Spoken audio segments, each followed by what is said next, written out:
about backwards compatibility.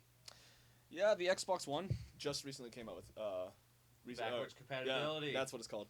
I am pretty stoked about that. I own an Xbox One.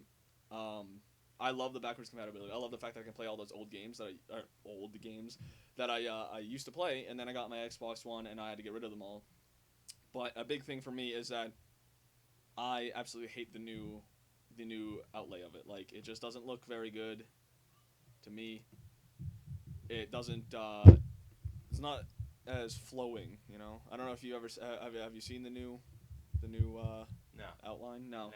it's very. I don't know what else to say. Like it's just it feels confusing and like they're trying to be all like we're hip. But I was like, I like the simple outline where it's just like, here's your games, here's your movies, here's his music, and so on. But backwards compatibility. Well, talking about backwards compatibility, we have to give it up to Nintendo for being the gods of it.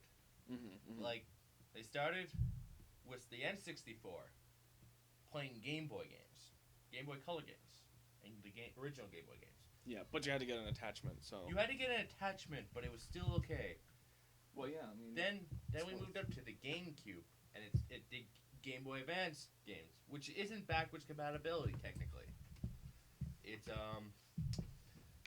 a little more advanced. But Just then, like the Game Boy Advanced. but then it was the Wii. The Wii was the god of backwards compatibility. I gotta tell you, I was pretty sad when I had to get rid of my GameCube for the Wii. I didn't have to, but it broke down, and I got the Wii, and I was pretty sad. I had all these GameCube games, and then I was able to play them, and I was like, that's the best. Siblings. Um, Well then, I don't know. I think that backwards compatibility has gone a long way, except I feel like some systems could have better backwards compatibility. Like PS3 is a big one where they couldn't play PS2 games. That was a big shocker for me because I had like my favorite game, one of my favorite games, definitely Red Dead Redemption ripped this one off so hard. Gun. well, Such a good game. well, why have the PS3 play PS2 games when most PlayStation players were gonna keep the PlayStation 2? Well, like I got my PlayStation 2. He has the skinny, scrawny one. Yeah, I've got it. It's chilling here. But the thing about this is this. The memory card. You know how many times I've had to restart a whole game because this thing's gotten corrupted or because one file on it has just not worked? So many times. And I've had multiple whatchamacallits, PS2s in my life. I've had actually 3. Um and they were both like the first 2 were like the fat ones and then I got this one. Big thing though, PS2 did have DVD compatibility, whereas the Xbox did, except it wasn't DVD. It was like you had to buy the special. yeah you had to, not no you had to like either that or you had to buy the attachment to it, which was it's like at that point just buy a DVD player. Yeah. But DVD players are dead now. It's all about that Blu-ray. it's all about digital. Digital. Yeah. It's all about the shitty Netflix that eats up your internet. It doesn't eat up my internet. I mean, I use it quite a bit. It doesn't. If you have it on the lower settings, it doesn't eat it up too much. Well, it's like if you use Netflix to watch all your TV, Okay, no, that's watch different. your Yeah. movies. If you don't use, say, like what most people do, and they have their their company like Bell, Samsung, or Rogers, and they supply them with TV that you can watch for free technically, Yeah. and then you use Netflix. That's okay, but if you use Netflix for everything, it's just a big waste of money. You're kind of just screwing yourself over just because at that point you might as well just get cable. But I do like the aspect where you can, watch a whole series, whereas if you don't have Netflix, you have to actually go buy the series. But I guess that makes me a hypocrite because I have the whole, I have 3 seasons of Heroes and I'm watching it because I mean, Heroes is a good show. I love it. Well, Go watch Heroes. It's not sponsored. Yeah. But it's like there's a difference between if you just buy the entire season because you like it and just buy the entire season because you want to watch it. Yeah. Well, the thing that Netflix has to offer is that if I don't know, like if I've never watched a show, and I don't want to go out and buy the whole season to watch something that I may not even like, or or have to DVR it, Mm-hmm. I can just watch an episode and be like, okay, well, I don't like it, or I do like it, Mm-hmm. and that's it. That's where my baseline is. Also, they have a lot of selection of movies. I find that Netflix is good for the price, bad for if that's just like your main line of entertainment. One thing that I do have to say in Netflix's defense, though, is Orange is the New Black. So that's all I gotta say. I don't watch you very much. You gotta go watch. Well, Orange is the New Black is a Netflix only thing. I've seen it on on channels. Yeah, I don't know. They didn't start off as A lot of shows actually. A lot of good shows have actually only started off. See, a good example of a show that only's on Netflix is BoJack.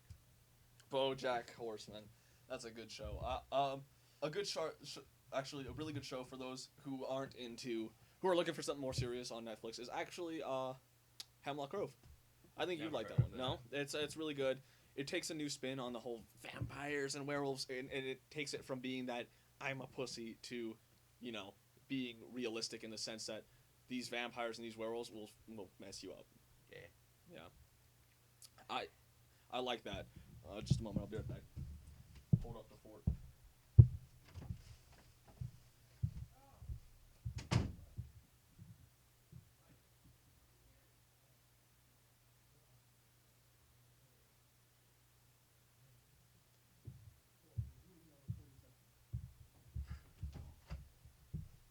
God.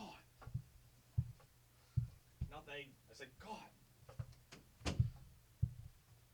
Welcome back. Yeah. It's Is that all you've been doing the whole time? No, we've been talking. Yeah. We've been speaking through our minds about how you're wrong about anything good about vampires. I don't think that this is. It's not vampires in the traditional sense, like blah blah. I want to suck your blood. It's vampires in the sense that this guy doesn't even know he's a vampire. Oh. He just knows that he likes blood.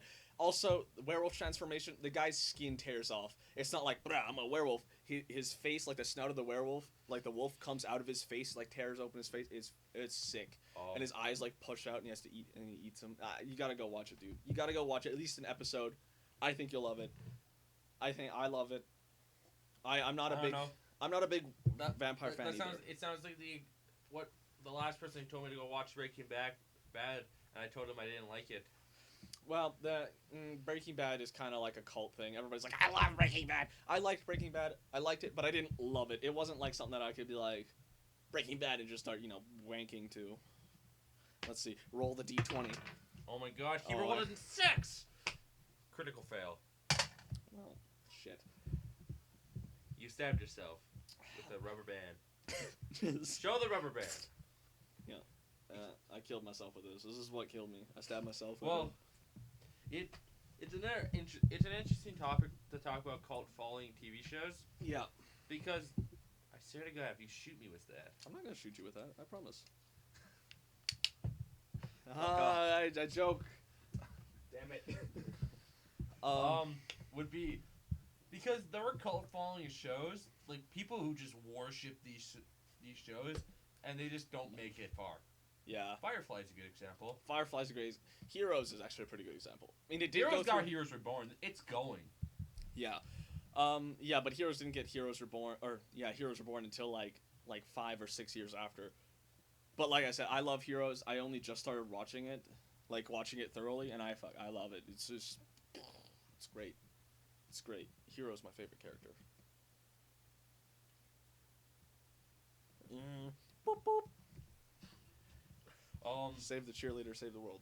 Save the cheerleader, save the world. Yeah. The plot of every high school superhero movie. That's pretty much high school superhero. Yeah. or any high school movie ever, or show. In fact, that's literally all it is. My favorite high school movie was Juno for sure. Yeah. That was fun to watch. I'd have to say that mine actually would be Superbad. Superbad? Superbad's so fucking Never funny. seen it.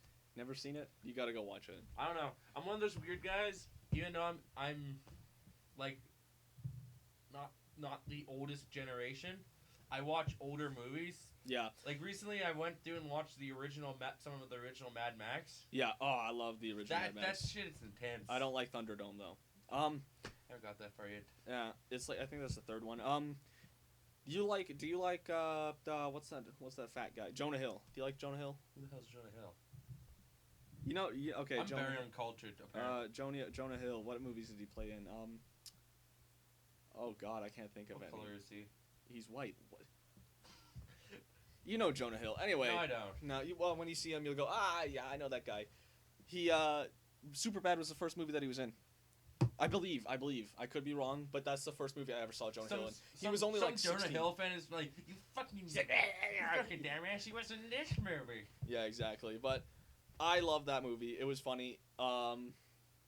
It definitely made me laugh. And it came out when I was in grade 6, so that's when I watched it because, I mean, that's just what I did when I was in grade 6. It was great. He played the kid, and when he was grown up, he couldn't do anything but draw dicks. It was great. He's like, I couldn't eat penis. He's like, I had to go through therapy. I couldn't eat any dick-shaped food. And all the best food is dick-shaped. You know what I'm saying? Like hot dogs, popsicles. He's like, yeah, you're right. All the best food is dick-shaped. He's like, yeah, it is dick-shaped.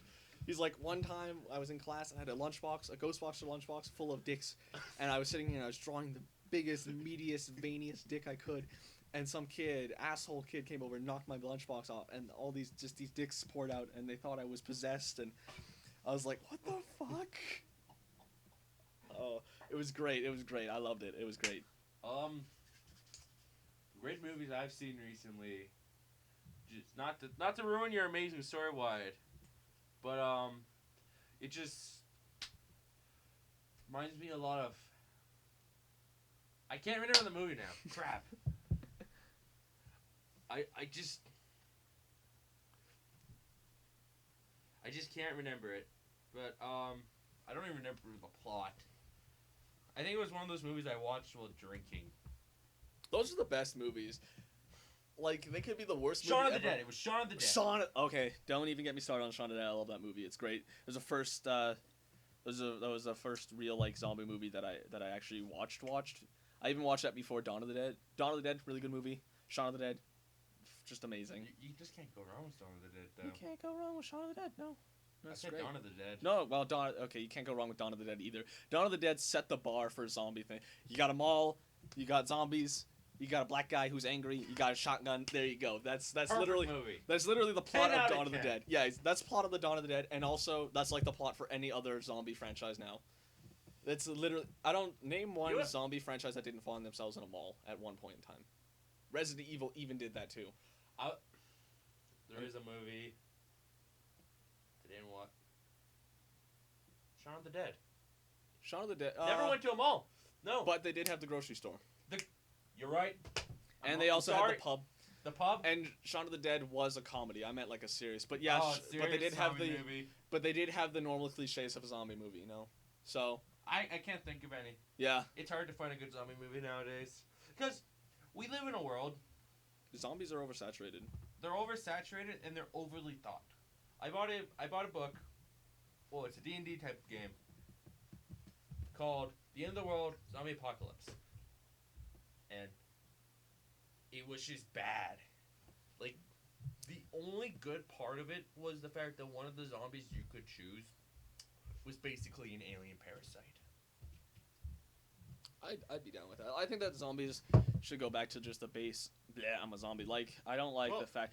Like, okay, look at Resident Evil. Resident Evil itself has changed because we're both big fans. Has ever been about true zombies. Yeah, it was. The very first game was all just about just zombies themselves. But no, there was the hunters. Too. Well, those weren't exactly like they weren't a big plot thing until like Resident Evil 2, really. Like no, they weren't even in Resident Evil 2. Weren't they? I don't know. In Resident Evil 1 there were the zombies, the zombie dogs. Okay. And then all the tyrants, and then the hunters. And the hunters were the difficult enemy to fight until the remakes came out, because the only way to kill them effectively was to get a powerful weapon like the shotgun, the Magnum, and just blast away at their brain, Yeah. their outside brain. And then in Resident Evil 2, the most feared enemy was Mr. X and the Lickers, because Mr. X was just a tank. He would just take everything. And then the Lickers would be like crawly, and then blah, and they'll just stab you in the eyeball, go through the back of your skull. It would bounce off the floor into your anus. I love talking about anuses. That's all the time we have for today, or for this episode at least. Thank you for joining us for the first episode of Gaming Talk. You guys keep on gaming, and have a good one.